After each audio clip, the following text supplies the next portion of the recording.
Fidèles téléspectateurs de l'émission Débat Éducation, bonsoir. Que retenir de l'actualité éducative au cours des mois de juin et de juillet au Togo? Eh bien, on retient simplement que les élèves ont repris le chemin des cours, mais seulement ceux des classes d'examen, CPD, BPC, Bac 1, Bac 2, enseignement général et enseignement technique.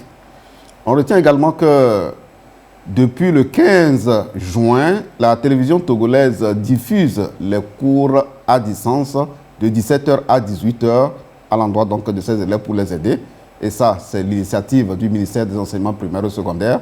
Merci, monsieur le ministre des enseignements primaires et secondaires, pour cette initiative louable et innovante, parce que c'est la première fois que cela se fait dans le système éducatif togolais et on espère que cela va continuer, parce que les enfants en ont grand besoin pour les occuper utilement pendant qu'ils sont à la maison. Nous retenons également qu'au cours de ces 2 mois, le processus de validation du plan sectoriel de l'éducation a démarré et on va donc adopter finalement le nouveau plan sectoriel de l'éducation. Ça, c'est les bonnes nouvelles que nous pouvons retenir au cours de ces mois de juin et de juillet. Mais une autre information, pour ne pas dire une autre nouvelle, qui a créé le tollé général dans le système éducatif, c'est les images choquantes que nous avons vues sur les réseaux sociaux et qui mettent véritablement en cause la responsabilité des parents dans l'éducation de leurs enfants. C'est le sujet qui nous réunit cet après-midi et j'aurai 2 invités pour en parler. Débat thématique, c'est dans un instant.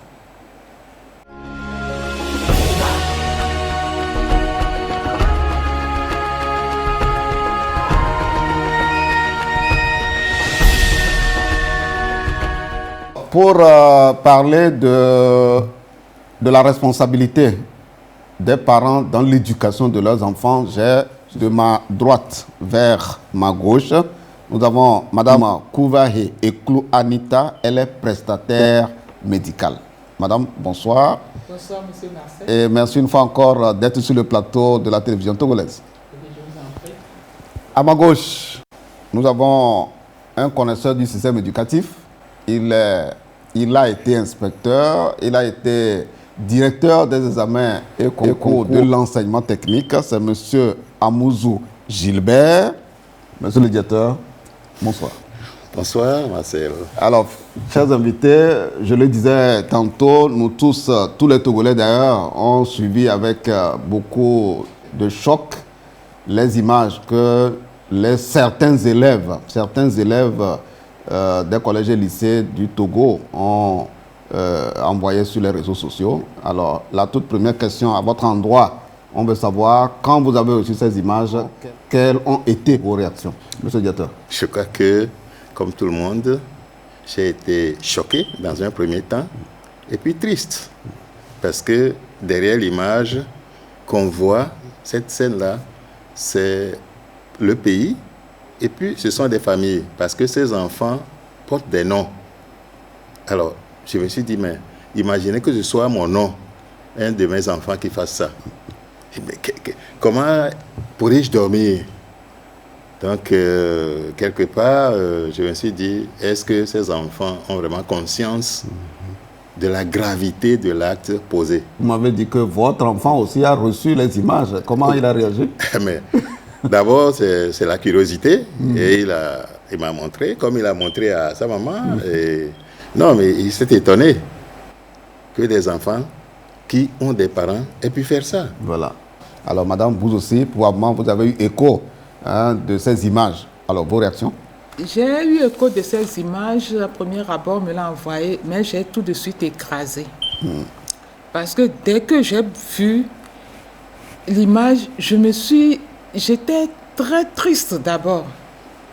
Très triste en tant que parent et éducatrice, étonnée. Ensuite, que des jeunes, l'avenir de notre pays, puissent poser de tels actes, et des larmes ont suivi parce que je me suis mise à la place des parents, du père et de la mère de ces enfants. Nous sommes tous coupables devant cet acte-là. Comme le chante bien une de nos sœurs vedettes qui dit « Tout le monde est coupable devant cet acte posé par ces enfants-là. » Vous la connaissez, fidèles téléspectateurs, cette chanson « Tout le monde est coupable ». Peu importe ce qu'il dit. Voilà. Alors, tout le monde est coupable, mais aujourd'hui, c'est la responsabilité des parents qui est sur la sellette au cours de cette émission. Et j'aimerais bien savoir, selon vous, quels seraient éventuellement les facteurs explicatifs de ces actes posés par les élèves. Les facteurs, c'est d'abord au sein de nos familles, nous ne savons plus communiquer. Nous ne savons plus communiquer et nous ne savons plus transmettre les valeurs, nos valeurs que nos parents nous ont inculquées à nous, parents d'aujourd'hui. Nous avons plus ou moins laissé nos enfants sous l'influence de tout ce qui est réseaux sociaux, de tout ce qui est thématique développée d'une façon plus ou moins acceptable à travers les films que nous regardons. Nous ne disons pas de ne pas regarder les films ou bien de ne pas écouter les chansons ou bien de ne pas regarder les clips. Mais une fois que nous les regardons en tant que parents, est-ce que nous prenons le temps de discuter des sujets de ces films, de ces clips, de ces chansons avec nos enfants? Le plus souvent, non. Nous tous, parents, nous courons. Nous cherchons le minimum ou bien le maximum pour nos enfants, tout en oubliant qu'une fois que financièrement nous sommes à l'aise et que l'éducation de l'enfant n'est pas au point, nous n'avons rien fait. La communication, tout doit être d'abord discuté en famille. La valeur humaine, qu'est-ce que nous en faisons? La dignité du corps humain, qu'est-ce que nous en faisons? La notion de fierté que je sors d'une famille, qu'est-ce que nous en faisons? La portée des images dans le futur, est-ce que nous avons su inculquer ces images, cette notion à nos enfants? Parce qu'aujourd'hui, nous pensons que c'est un film qui partage sur les réseaux sociaux. Mais ces enfants sont attachés à vie.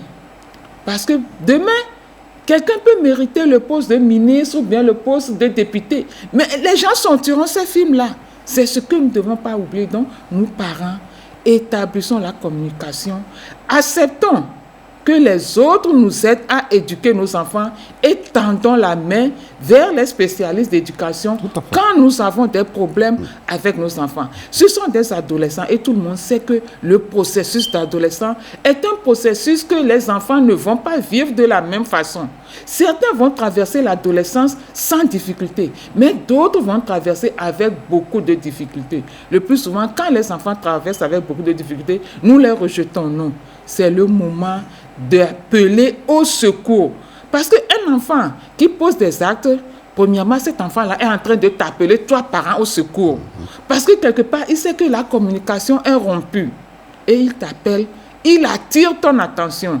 Mais souvent, nous n'arrivons pas à lire ces flèches que les enfants nous lancent et automatiquement, nous classons, nous rejetons que tel enfant est bandit. Dans chaque famille, il y a des enfants turbulents, il y a des enfants calmes. Nous devons savoir identifier nos enfants et les éduquer en ce sens-là. Merci, madame. Nous retenons 3 éléments clés dans l'intervention de madame tout à l'heure. L'exploitation pédagogique que nous devons faire de ce que nous regardons avec nos enfants ou de ce que les enfants regardent à travers les médias d'une manière générale. L'exploitation pédagogique pour faire ressortir les valeurs positives, les valeurs qui feront de ces enfants, eh bien, des enfants qui feront la fierté d'eux-mêmes, de leurs parents, que de la nation. On retient aussi que le problème de communication entre enfants et parents est un élément crucial pour que l'enfant s'ouvre aux parents et non qu'il aille se confier à la rue. Parce que la rue, il n'y a pas une éducation dans la rue.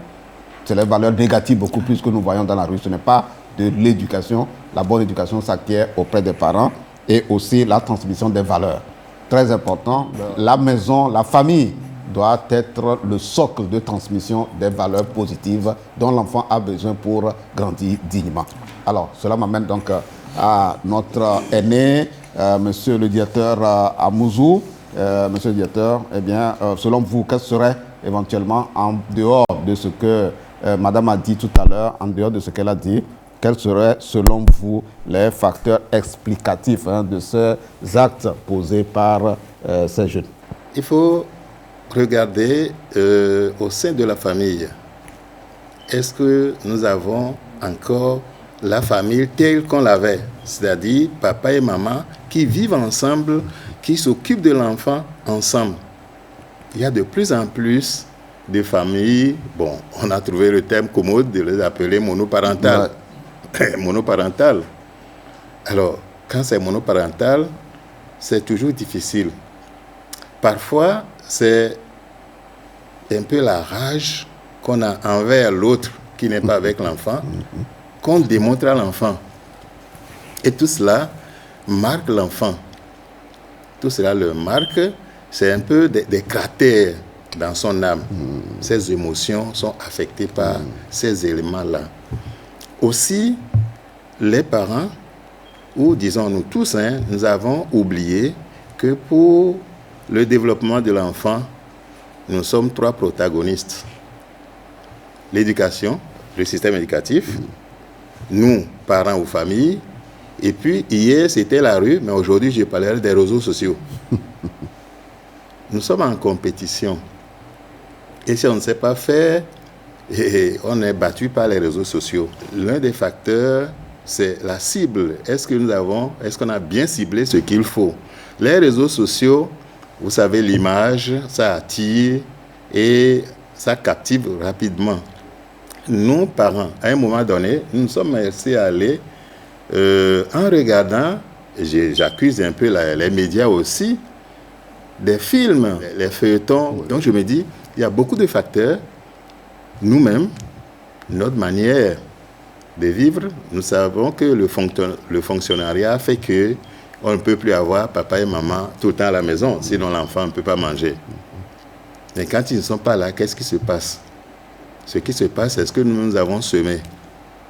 Il faut que les valeurs morales là commencent par s'introduire dans le cœur de l'enfant depuis le bas âge. Ces enfants-là, quelle est la partie des valeurs morales qu'ils ont gardées, même si ce n'est pas fait à la maison, en voyant le cours et en écoutant certaines choses, pour eux, il n'y a plus de valeur morale en tant que telle. La valeur morale, c'est la vie, c'est la liberté. Les 2 invités l'ont dit, les parents sont mis sur la sellette, le système éducatif est mis sur la sellette et les acteurs de médias. Voilà, les télévisions qui aussi font passer certaines images sur les écrans, eh bien, cela pose aussi un problème et donc les responsables aussi des médias sont aussi interpellés. Alors, comme nous l'avons dit, comme si le système éducatif est interpellé, nous allons toucher un document clé dans le système éducatif qui est comme une continuité de ce que les enfants apprennent à la maison. Alors, à la maison, on nous apprend à obéir, on nous apprend à respecter les parents, on nous apprend à bien entretenir les biens publics, etc., etc., et à ne pas faire poser des actes de violence, etc., et tout cela se retrouve dans un document qu'on appelle règlement intérieur dans l'éducation.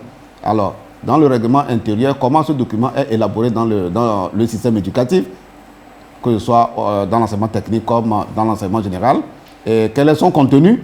Et nous allons écouter un des responsables, le chef division vie scolaire et projet d'établissement à la direction de l'enseignement secondaire général du ministère de l'enseignement primaire et secondaire, qui va nous éclairer sur ce que nous avons besoin de savoir du contenu du règlement intérieur. Par rapport à l'élaboration du règlement intérieur dans les établissements scolaires, eh bien, l'idéal, c'est que cette élaboration doit se faire de façon participative. C'est quoi la participation? C'est la prise en compte des opinions de tous les acteurs intervenant dans la vie de l'école, dans l'élaboration de ce règlement intérieur. Et donc, l'idéal, c'est que le chef d'établissement, en collaboration avec le corps enseignant, le comité des parents d'élèves et les représentants des élèves, puissent se mettre ensemble pour élaborer ce règlement intérieur en prenant en compte les problèmes de l'heure. Enfin, le ministère ne peut pas élaborer un règlement intérieur pour tous les établissements du Togo parce que les réalités ne sont pas les mêmes. Les réalités diffèrent d'une région éducative à une autre, d'une inspection à une autre, même d'un établissement à un autre. Donc le ministère donne juste des orientations, disons un canevas qui doit être adapté à chaque niveau, au niveau de chaque établissement par rapport aux réalités que ces établissements vivent. Quelques points du canevas ou bien des orientations au niveau du règlement intérieur. Et donc vous allez voir un point qui concerne la discipline au sein de l'établissement. Un point qui concerne le travail au sein de l'établissement. Un point qui concerne la tenue scolaire. Et donc tous ces points-là, ce sont des canevas qu'on a instruits. Bien sûr, au niveau de chaque point, le ministère a donné des orientations et que chaque établissement doit suivre pour pouvoir élaborer son règlement intérieur. Le thème que nous abordons porte sur la responsabilité des parents dans l'éducation de leurs enfants, mais j'ai juste voulu ouvrir cette petite parenthèse pour parler du règlement intérieur, parce qu'à partir du moment où l'enfant vit à la maison et à l'école, eh bien, il faut qu'on fasse quand même un clin d'œil pour voir si ce qui est appris à l'école vient aider les parents à faire en soi les valeurs dont on a besoin dans la vie des enfants ou non. Alors, pensez-vous que le règlement intérieur a mis quand même quelques garde-fous pour prévenir des actes et comportements que nous avons vus sur les réseaux sociaux? On va commencer par madame. Ok, merci. Mes enfants ayant fait des écoles primaires, CG, lycée, à chaque rentrée, on nous remettait quand même le carnet scolaire. Si c'était dans un enseignement privé, on nous remettait le carnet scolaire. Et dans ce carnet, il y a le règlement intérieur de l'établissement que les parents signent et l'élève aussi signe pour dire qu'ils acceptent ce règlement intérieur et qu'ils vont respecter ce règlement intérieur. Et quand vous lisez ce règlement intérieur, ce sont des règlements intérieurs qui sont bien faits et qui mettent des garde-fous par rapport à des comportements qui n'honorent pas d'abord l'enfant, qui n'honorent pas les parents et qui n'honorent pas l'établissement scolaire de même que le pays. Maintenant, ces règlements intérieurs, quand nous, en tant que parents, nous signons, nous demandons à notre enfant de signer, est-ce que nous prenons le temps, une fois à la maison, de parcourir ces règlements avec les enfants et d'échanger dessus, pour que les enfants puissent comprendre ce dans quoi ils s'engagent et que ce qu'ils décident, c'est d'abord pour leur bien et pas pour le bien de la personne qui est en face de lui. Le plus souvent, le jeune a tendance à penser que quand on lui impose des règles, c'est pour l'intérêt de l'autre. Il ne le voit pas forcément que c'est dans son intérêt et il se rebelle. Donc là, je m'avais appelé tous les parents, une fois que ces règlements sont signés, de discuter et que l'école aussi se fasse le devoir de prendre du temps pour expliquer phrase par phrase ces règlements intérieurs aux enfants et que les enfants puissent adhérer à ces règlements, ne pas subir ces règlements, mais plutôt adhérer. Nous avons, dans le cadre donc, de cette émission, tendu le micro au conseiller de l'UTAP. L'UTAP, c'est l'Union togolaise des associations de parents d'élèves, qui s'est prononcé sur la démarche d'élaboration du règlement intérieur et de son contenu, de son suivi. On va l'écouter avant que le directeur n'intervienne. Je vais vous dire la vérité. Les parents ne sont pas impliqués dans le règlement intérieur des établissements. Nous disons que c'est le travail du chef d'établissement qui doit savoir les règles que les enfants doivent suivre dans leur établissement. Mais nous nous rendons compte que nous devons être associés.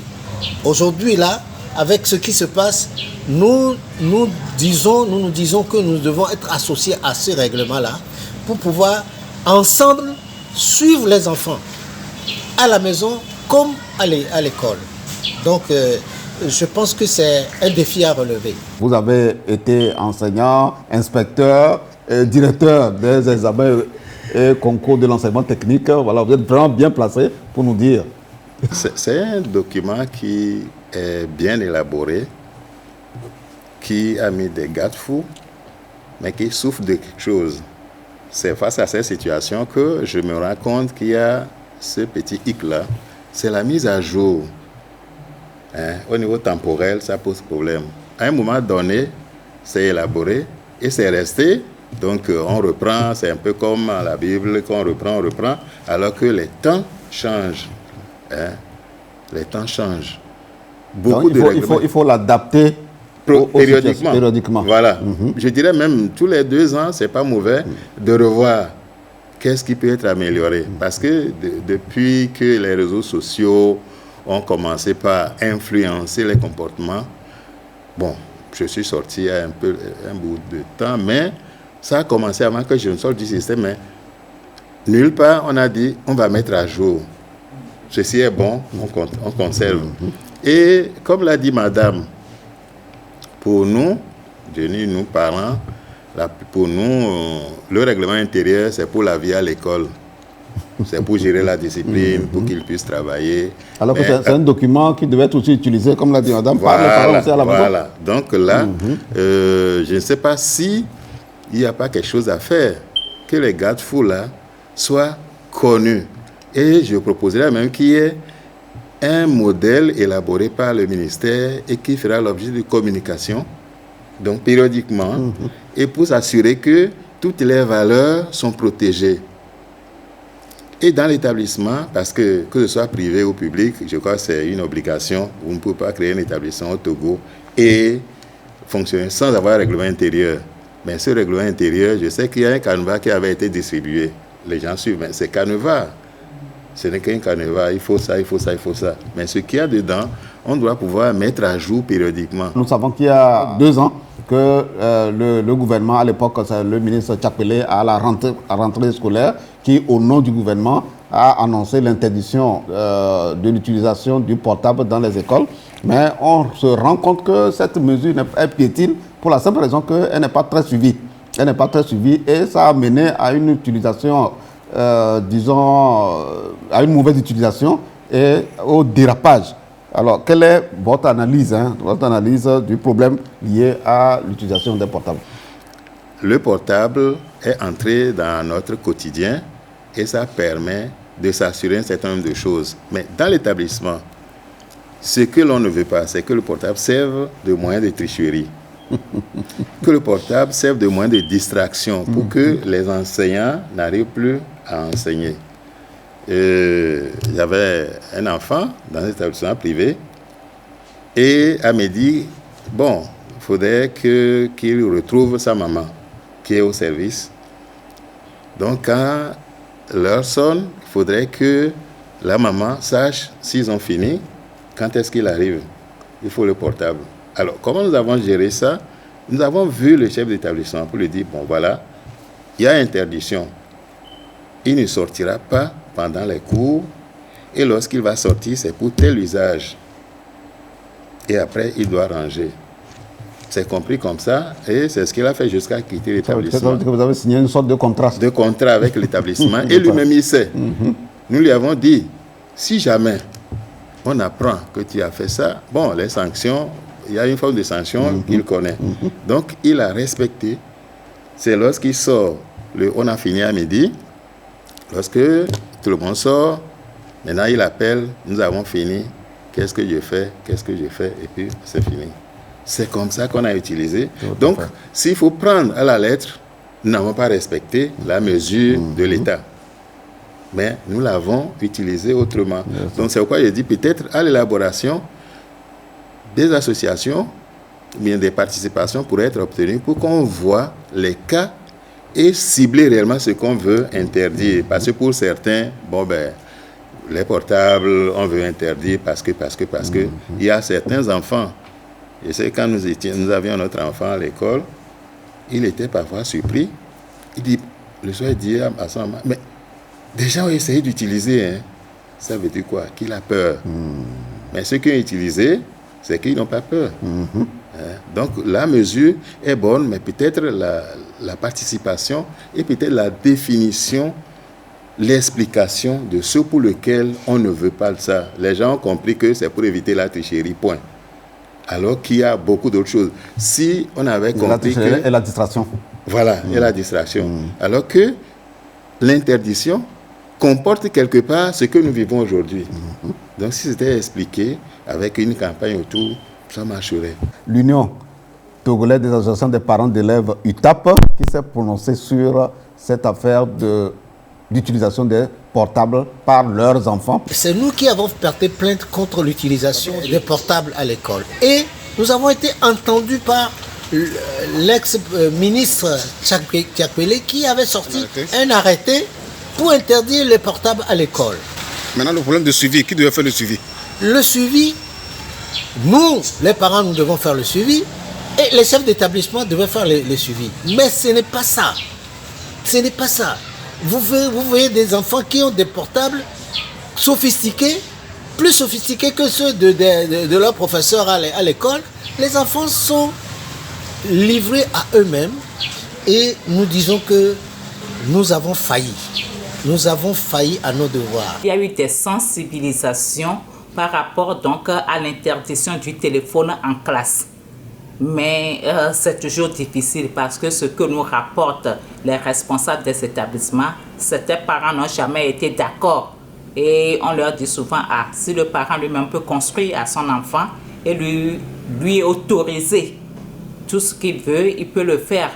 Mais avec Covid, on a constaté tout également que le téléphone a un côté indispensable.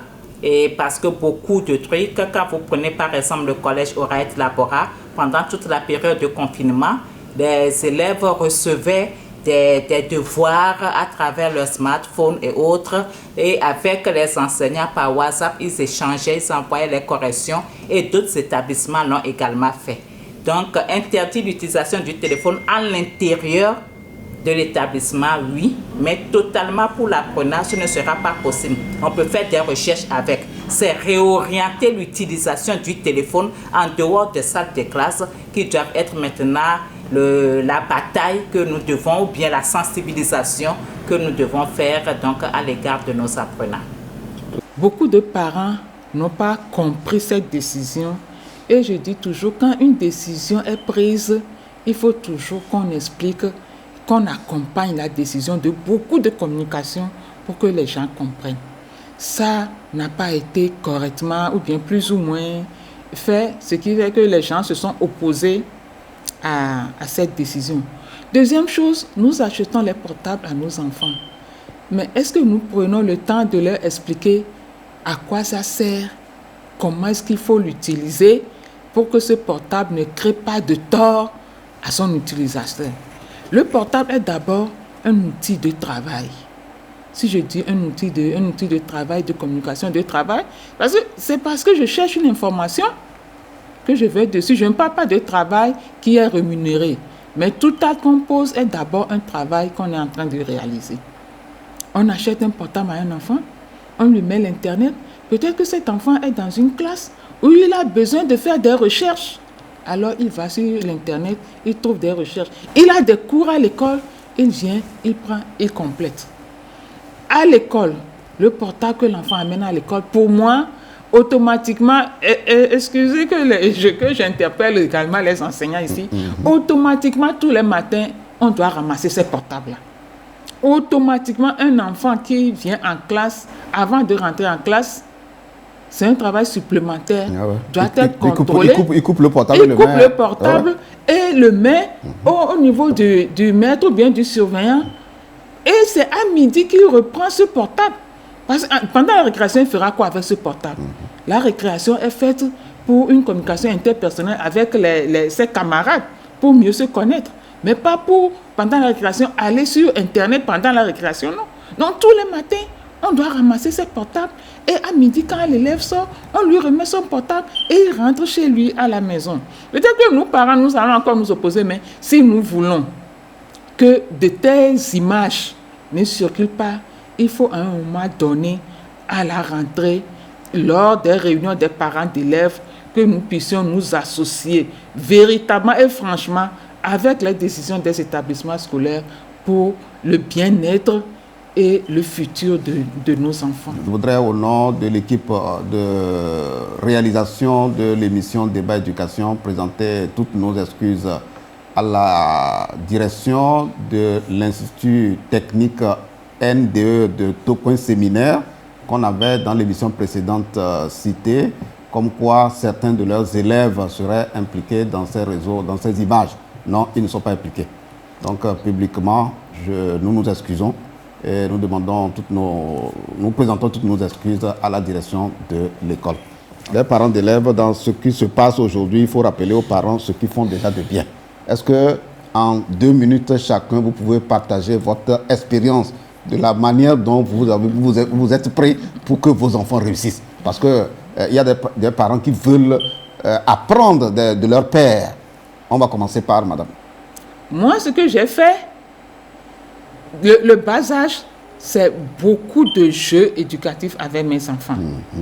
Chaque soir, c'est des jeux de société que nous faisons. Et déjà, après 7 ans, je me suis fixé des objectifs avec eux. Qu'est-ce que tu veux faire plus tard? Et je me suis fait le malin plaisir d'écrire ça sur une feuille et d'afficher ça sur le miroir de la chambre. Et chacun le voit. Et nous avons aussi des phrases. Il y a une phrase que tout le monde récite à la maison dès qu'on entend ça. On dit « Rien en moi, ni en dehors de moi, ne me détournera de mes objectifs. » C'est une phrase que nous avons écrite et que nous avons affichée. Donc, c'est devenu comme une récitation à la maison. Bien sûr, je ne dirais pas qu'avec ça, je n'ai pas eu de problème, je n'ai pas eu de failles. J'ai dit tantôt que tous les enfants ne sont pas identiques. Chaque enfant a sa spécificité et c'est en fonction de la spécificité qu'on accompagne les enfants. À un moment donné, même pour mes propres enfants, j'ai fait appel à d'autres parents. J'ai fait appel à des psychologues. Il y a des psychologues à Lomé, mais nous, je dirais, je ne sais pas s'il faut dire africains ou bien togolais ou bien parents, nous pensons que dès qu'on parle de psychologue, c'est que la personne est fou. Non. L'adolescence est une période difficile. Avec les réseaux sociaux, c'est difficile. Et il y a des psychologues qui sont là.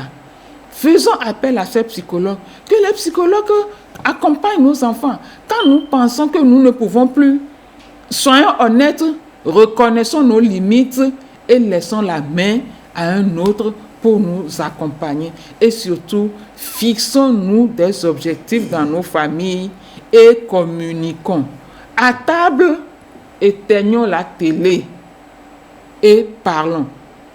On nous a appris qu'on ne parle pas quand on mange. Mais maintenant, on doit parler quand on mange. C'est parce que quand vous analysez la journée, c'est le temps qui nous reste. Mangeons ensemble avec nos enfants, échangeons de leur journée, posez des questions sur ce qu'ils ont fait, posez des questions sur les amis et surtout si mon enfant a des camarades, accepter de recevoir ces camarades-là à la maison me permettra d'identifier les comportements qu'il faut corriger. Mais refuser systématiquement ces camarades, parce que je dis que mes enfants ne doivent pas... C'est mon enfant qui ira de l'autre côté, et de l'autre côté, je ne sais pas l'éducation qu'on donne.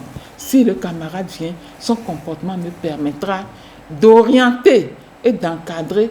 Pourquoi pas de contacter son parent pour lui dire « j'ai constaté quelque chose ». Et les parents, quand on nous apporte les remarques sur nos enfants, acceptons-les. Ne nous disons pas, oui, socialement, je suis plus aisé que ce parent. C'est parce que ce parent est jaloux de mes enfants, de mes réussites. Non. Aucun parent n'a pour ambition de détruire un enfant. Et un parent, son ambition, c'est que son enfant puisse être une personne digne. Quel que soit le métier que cet enfant-là fera, c'est la dignité humaine que nous devons inculquer à nos enfants. Merci, madame. Vous êtes en train de comprendre qu'on est en train de vous filer les recettes. Voilà, les recettes, les bonnes pratiques que vous aussi, vous pouvez expérimenter et vous allez évaluer, vous vous rendez compte que véritablement, si certains ont réussi, ce n'est pas parce que tout a été rose.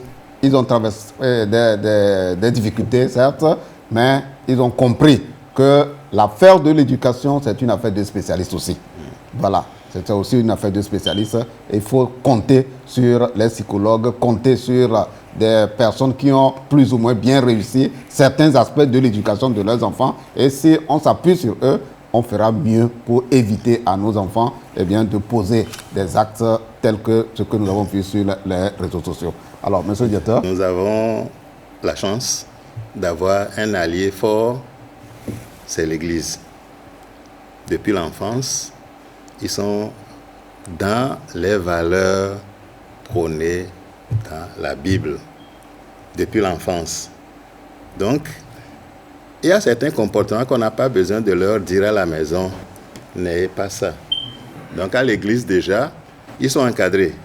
Notre église s'occupe des enfants depuis le bas âge jusqu'à l'âge d'adolescence, avant de passer avec les grands, passer chez les grands. Donc, ces valeurs bibliques sont un peu le tapis pour ces enfants-là, de manière que quand ils voient à l'extérieur un comportement qui bibliquement n'est pas acceptable, ils sont choqués. Donc nous autres, nous avons cette chance-là, c'est une grâce. Ça n'a pas empêché qu'à un moment donné de l'adolescence, il y ait quelques difficultés. Nous n'avons pas eu recours à des spécialistes, nous avons eu recours juste à un pasteur, une autorité morale pour eux, et c'est fini. Et à côté de ça, nous sommes dit une chose. L'enfant, pour être socialement bien, doit avoir un modèle. Et le modèle, c'est qui? Lequel? C'est madame et moi. C'est papa et maman. Donc nous faisons tout pour être les modèles à la maison. De manière que les compagnies, c'est très limité. Et quand quelqu'un veut venir, on dit, celui-ci va venir chez moi. Il est qui? Il est où? Il fait quoi? Et il ne reçoit pas en notre absence. Bien sûr, on ne reste pas avec eux, mais nous sommes présents à la maison. C'est comme ça que nous fonctionnons avec eux. Avec eux. Et quelque part aussi, pour le travail, puisqu'ils voient que nous bossons. Donc, ils sont obligés de faire. Personne ne leur dit, fais ceci, fais cela. Et nous avons fait une expérience qui continue de marcher. Nous développons une forme d'autonomie. On ne supervise que rarement. Tu as déjà fait? Oui. Même le portable. Quand nous avions notre garçon tout petit, on lui a acheté un portable avec Internet. Qu'est-ce que tu as fait aujourd'hui? Aujourd'hui, on a dit ceci à l'école, j'ai cherché. De manière que, à ce jour-là, ils peuvent être mes formateurs. Ils maîtrisent tout. Comment on fait des recherches, quand c'est bloqué, où on va, quand on cherche ici, on va là-bas, ils connaissent tout. Mais ils savent que le portable, ce n'est pas pour voir ces images-là. Donc, nos contrôles, ce n'est pas permanent. C'est de temps en temps, qu'est-ce que tu es en train de voir? Même si leur micro, il y a Internet, tu viens, bon, c'est quoi le travail? Et ils savent que nous pourrons débarquer à tout moment. Bien que nous ayons confiance en eux, de temps en temps, nous jetons un coup d'œil. Donc, fondamentalement, nous sommes dit, nous devons être les modèles. On doit tout faire. Tout à fait. Quand je travaillais, on s'est dit, il faut qu'ils sachent que le travail est important. Donc, le soir, parfois, je me donne un temps pour travailler. Et parfois, ils disent, papa travaille trop. Alors, à la retraite, de temps en temps, je m'occupe. C'est pour leur dire que le travail est très important. Et ils n'attendent pas qu'on leur dise cela. Et nous disons, à l'école, je ne voudrais pas entendre que tu as fait partie de ces groupes où on a sanctionné pour ci, pour ça. Donc, au niveau du travail, nous faisons passer un message. Aujourd'hui, c'est l'excellence. Service minimum, on ne veut pas. Donc, quand on dit, il n'y a pas si tu es excellent, tu vas passer. Donc, c'est un peu le discours que nous tenons. Nous ne pourrons pas dire que nous avons déjà réussi. Parce que tant que tous ne travaillent pas encore, nous n'avons pas encore réussi. Mais nous sommes satisfaits, on est content d'eux. Et on est content de voir qu'ils évoluent sans nous. Ça. À l'école, on m'a fait dire qu'il y a une forme d'autonomie. Quand nous avons rencontré les enseignants, j'ai souri. Ça veut dire que ce que nous avons commencé dès le bas âge, porte ses fruits. C'est porte ses fruits. Voilà ce que nous faisons. Avec le problème qui s'est posé, nous pouvons dire que d'une manière ou d'une autre, l'éducation est en crise. Et nous devons sortir donc de cette crise. certaines propositions viennent d'être faites par mes deux invités. Nous allons maintenant écouter certains parents que nous avons interviewés. Eux aussi, ils ont fait des propositions. Ils ont fait des propositions à leur père. Leur père, c'est leurs parents. Père s'écrit, pour les élèves, je vais décrire, P-A-I-R-E. C'est père, ce n'est pas père synonyme de parent, non. Donc, si vous voulez avoir 10 sur 10 en dictée, il faut savoir écrire les homonymes et les antonymes et comprendre le sens de ces mots. Ça, c'est juste une parenthèse pour les élèves. Alors, donc on va écouter, n'est-ce pas, les parents que nous avons interviewés qui ont fait des suggestions, des propositions à leur père. Donc, à d'autres parents, nous voulons dire. Et pour les parents de ces enfants et les autres parents, essayons de prendre conscience. Essayons de plus prendre conscience. Je parle en tant que mère, je parle en tant qu'éducatrice.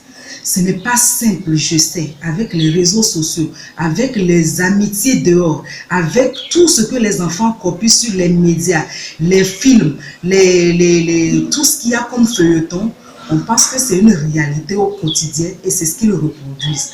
À nos parents de continuer par discuter avec nos enfants, de leur mettre en confiance, de nous faire des amis avec eux afin qu'ils puissent partager leurs difficultés, qu'ils puissent partager leurs préoccupations et qu'ensemble on puisse les aider à grandir sainement et à être de bons citoyens pour notre pays. Les parents doivent prendre leurs responsabilités. Et c'est extrêmement important. Prendre ses responsabilités, ce n'est pas seulement subvenir aux besoins financiers de son enfant, mais avoir du temps avec l'enfant. Et c'est ça même la base de l'éducation. Eux, ils doivent comprendre qu'ils doivent être également plus proches de leurs enfants et essayer d'avoir des échanges permanents. Il faut qu'il y ait une communication entre les parents et les enfants pour permettre aux enfants de s'exprimer à la maison et de les orienter, de les encadrer. Je crois que ça manque beaucoup à la jeunesse togolaise aujourd'hui. Un autre problème qui constitue un goulot d'étranglement pour les parents, un souci pour les parents, comment discuter de la sexualité avec leurs enfants. Qu'on le veuille ou non, la sexualité nous envahit. Tout à fait. Les réseaux sociaux ont fait qu'on ne peut pas ne pas en parler.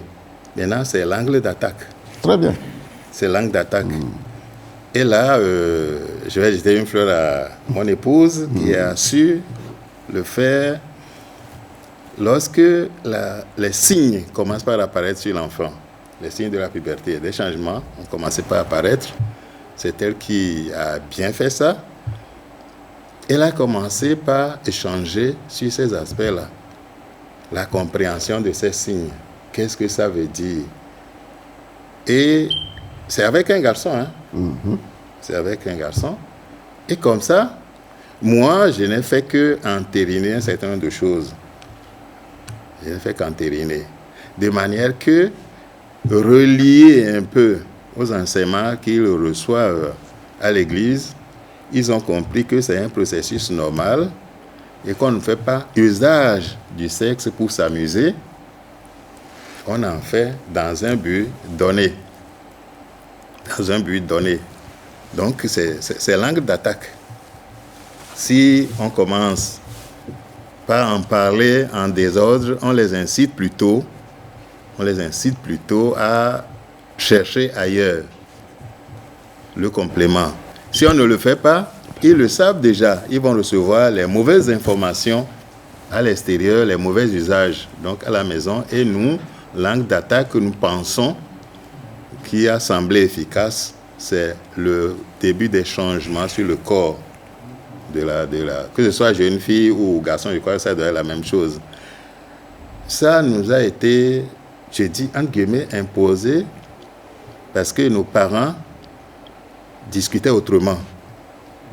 Et nous autres, sexe, tu ne peux pas oser, même prononcer devant certaines personnes, même si ce n'est pas des parents, hein, personnes âgées. Mais aujourd'hui, on ne peut plus faire ça. Il faut accepter le fait, mais trouver l'angle d'attaque, par quel moyen y entrer. Et surtout, les valeurs morales doivent être en toile de fond, à tout moment. À tout moment. On dit, si on fait ça, C'est pour cela que lorsque on a commencé par parler de condoms à distribuer, bon, heureusement que personne n'en a remis à nos enfants, nous avons dit non. Distribuer le condom, c'est l'inciter à l'essayer.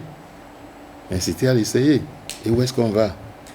Donc il y a quelques erreurs comme ça qu'il faut éviter. Et en famille, on doit pouvoir aborder. Si on n'a pas pu commencer, Madame l'a dit au départ, c'est très important la communication avec les enfants. Si on n'a pas pu le faire avant que la puberté n'arrive, il faut trouver que c'est la porte d'entrée. C'est en ce moment-là qu'il faut avertir, il faut prévenir. Il y a tel signe, ça veut dire, voilà, si on fait ceci, voilà ce qui va arriver, si on fait ça, si on fait ça, si on fait ça. Discuter de la sexualité avec les enfants, je dirais c'est un devoir. C'est même plus qu'un devoir. S'il y a un mot plus fort que ça, c'est même plus qu'un devoir pour tout parent de l'aborder à un moment. Et je dirais, le plus tôt serait le mieux. Il ne faut pas qu'on attende les signes de la puberté avant de commencer par parler de la puberté. Nous avons tendance à vouloir utiliser des mots compliqués pour parler de la sexualité. Les mots les plus simples, déjà à 3 ans, on peut parler de la sexualité en un enfant, même puisque le bébé dans le ventre est déjà sexuel. Déjà à 3 ans, je peux commencer par parler de la sexualité à mon enfant, mais choisir les mots qui sont adaptés à son âge. L'exemple que je donne souvent quand je parle de ça, c'est que un jour à la maison, mon garçon, qui a 3 ans, nous avons reçu sa cousine qui est venue en vacances, qui a également 3 ans. J'ai fini de laver mon garçon, je lave sa cousine, et mon garçon qui me dit, maman, elle n'a pas de zizi, elle pisse comment? Vous voyez déjà, l'enfant observe. Et parce qu'on lui a appris que le sexe, son sexe pénis ou zizi, si on veut utiliser un terme plus facile pour les enfants, sert à uriner. Et quand il n'a pas vu la même chose chez la fille, il s'est posé des questions. Tout à fait. Et c'est très simplement en ce moment de lui dire, toi tu es différent, tu es un garçon, elle c'est une fille, et pour qu'elle puisse uriner, elle doit se baisser pour uriner. J'ai éduqué ou bien je n'ai pas éduqué. Et en choisissant les mots qui conviennent à son âge. On n'a pas besoin de mettre un enfant en adolescence pour dire qu'il faut faire le sexe comment. C'est un acte spontané qui viendra à son temps. Personne n'a demandé l'autorisation à ses parents avant d'aller à l'acte sexuel. Mais nous, parents des années 60, nous n'avons pas eu la chance qu'on nous parle. Mais aujourd'hui, parents que nous sommes, utilisons le vocabulaire adapté à l'enfant. Tu vas grandir, ton sexe va se développer et tu vas pousser les aisselles, ta hanche va se développer. C'est un processus normal. À chaque âge, le vocabulaire qu'il faut. L'inspecteur a dit tout de suite qu'il n'était pas d'accord pour qu'on distribue le condom ou autre là. Je suis prestataire médical et je m'en vais m'inscrire en faux par rapport à ce qu'il a dit, tout en respectant ses convictions religieuses.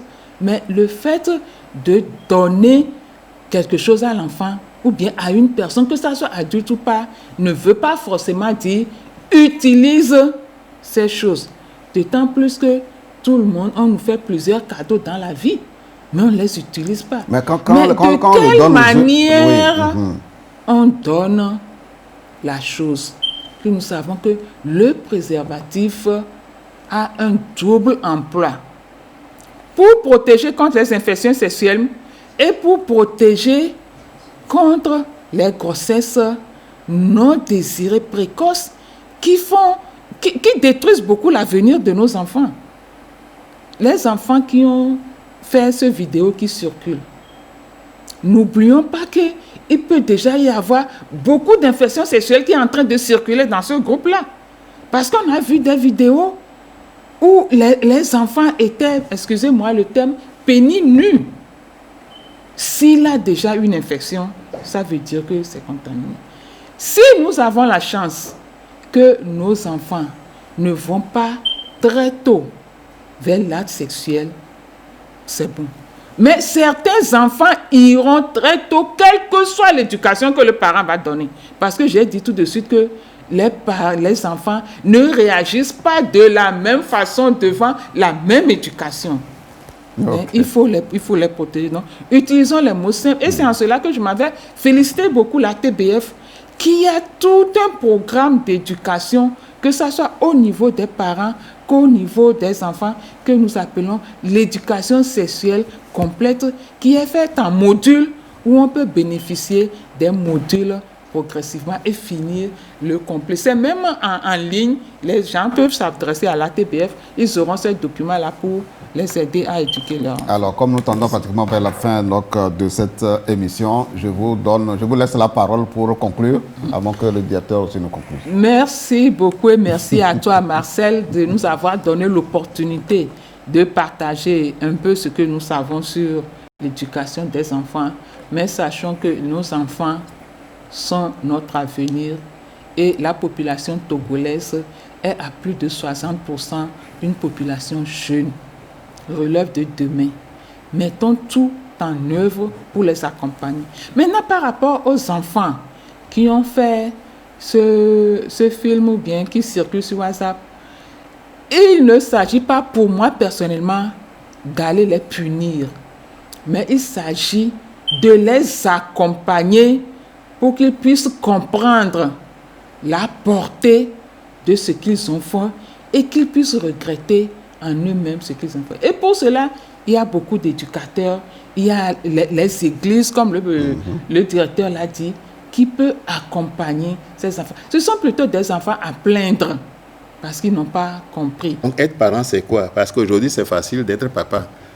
Un géniteur, on l'appelle papa, mais parent, c'est plus compliqué. Les géniteurs, on en a plein, mais parents, c'est moins. Donc, pour moi, il est important d'avoir une éducation parentale à prendre en charge par toutes les structures, y compris l'État. Et je rejoins madame par rapport à ces jeunes qui ont agi. Les punir sévèrement ne règle pas le problème. On ne fait que changer de place. C'est-à-dire, ils rentrent dans la catégorie des délinquants, point trait. On peut les récupérer et les utiliser pour travailler les autres. C'est ce que moi je pense qu'il faut faire. Les raisonner, leur montrer l'importance, le danger et l'ampleur et les utiliser pour travailler avec les autres. Ça, c'est ce qui est vu. Ce qui n'est pas vu, personne ne sait. Personne ne sait. Donc, je voudrais vous remercier et nous inviter, nous parents, à nous appuyer les uns sur les autres. Parce que on ne devient pas parents matures d'un seul coup. Il y en a qui sont devenus parents accidentellement. Parce que nos grands-parents avaient un processus d'éducation.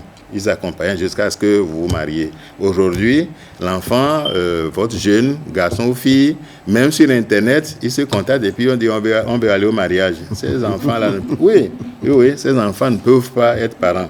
Donc, nous devons nous conseiller, voilà. Nous devons cultiver les valeurs morales. Ça veut dire que nous-mêmes, nous devons nous dire, nous sommes les premiers modèles pour nos enfants. Si je sors beaucoup, je ne peux pas interdire à l'enfant de sortir. Si j'ai mon épouse à la maison et j'ai des bureaux, comme on dit, et c'est des femmes qui viennent faire problème à la maison, qu'est-ce que je vais dire à mon enfant? Donc, nous devons tout faire pour être modèles. Si nous, parents, sommes modèles, nos enfants vont nous suivre. Et être modèle, c'est cultiver ces valeurs morales fondamentales. Parce que nous faisons du tort, pas seulement à la famille, mais au pays, en laissant des failles. Voilà ce que je voudrais dire pour nous inviter à nous réajuster. Alors, merci beaucoup, monsieur le directeur. Merci, madame, pour votre disponibilité à venir éclairer les parents, à partager vos expériences aussi avec eux. Pour tous ceux qui nous ont pris de vol, eh bien, vous retenez simplement qu'au cours de cette émission, on a parlé de l'éducation, de la responsabilité des parents dans l'éducation de leurs enfants. Et on a mis l'accent sur l'éducation parentale qui doit se faire à travers les programmes, à travers l'éducation de masse. Ça peut être par les églises, ça peut être aussi par des ONG, etc. On a également parlé de l'accompagnement des enfants qui ont posé ces actes. Et on a partagé également les bonnes pratiques. Les bonnes pratiques, comment les autres se sont pris pour faire réussir leurs enfants, pour faire asseoir les valeurs qu'on attend de la jeunesse, pour faire asseoir ces valeurs dans leur vie, filles comme garçons, Et nous avons parlé également de l'importance pour les parents d'être des modèles pour leurs enfants. Faisons tout pour que nos enfants soient des enfants qui prennent dignement la relève. C'est ce que nous retenons au cours de cette émission. Nous, au niveau de l'émission Débat Éducation, le débat continue. Parce que nous allons inviter prochainement, si nous pouvons trouver des élèves eux-mêmes pour venir sur le plateau. On va échanger aussi avec eux pour qu'ils se prononcent, parce qu'on ne va pas parler aussi à leur place. Voilà, ils nous ont écoutés, ils ont écouté les éducateurs, ils ont écouté les parents, les spécialistes et autres. Mais le prochain numéro, si tout va bien, on aura des élèves sur ce plateau. Moi, je vous dis merci. D'ici là, portez-vous bien. Bye bye.